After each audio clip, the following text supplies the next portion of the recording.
penasaran nggak? Apa aja sih landasan pengembangan kurikulum? Nah, kami dari kelompok 4, mata kuliah perancangan dan pengembangan kurikulum bahasa Indonesia akan menjelaskan landasan-landasan pengembangan kurikulum tersebut.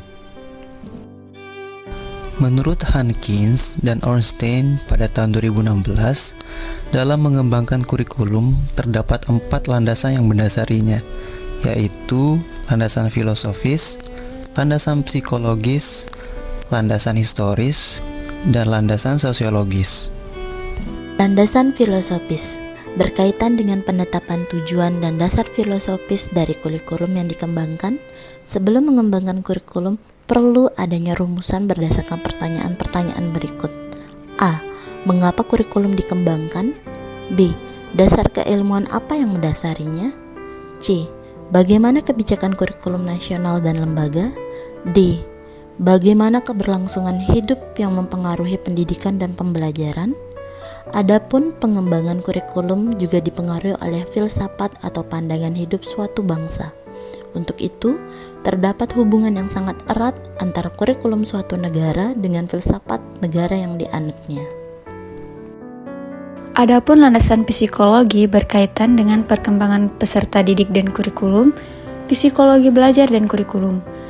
Tentunya dalam mengembangkan kurikulum harus disesuaikan dengan siapa yang melaksanakan proses pembelajaran, bukan apa yang diinginkan oleh pengembangan kurikulum.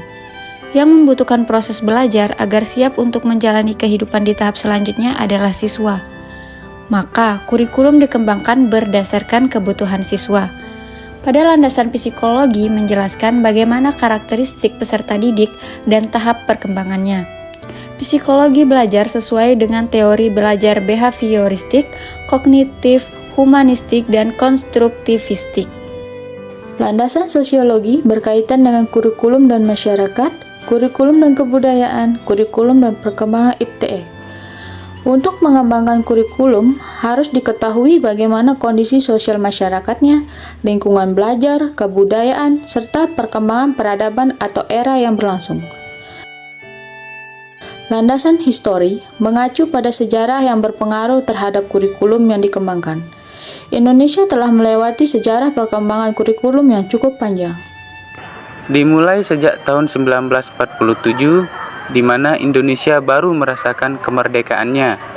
Tentu membutuhkan proses pendidikan dari masa penjajahan hingga kemerdekaan, di mana pendidikan tidak fokus pada pemikiran, tetapi lebih menekankan pada kesadaran bernegara dan bermasyarakat. Selanjutnya, kurikulum terus berkembang hingga kurikulum 2013. Perubahan kurikulum dari masa ke masa tentu membawa dampak pada pengembangan kurikulum berikutnya.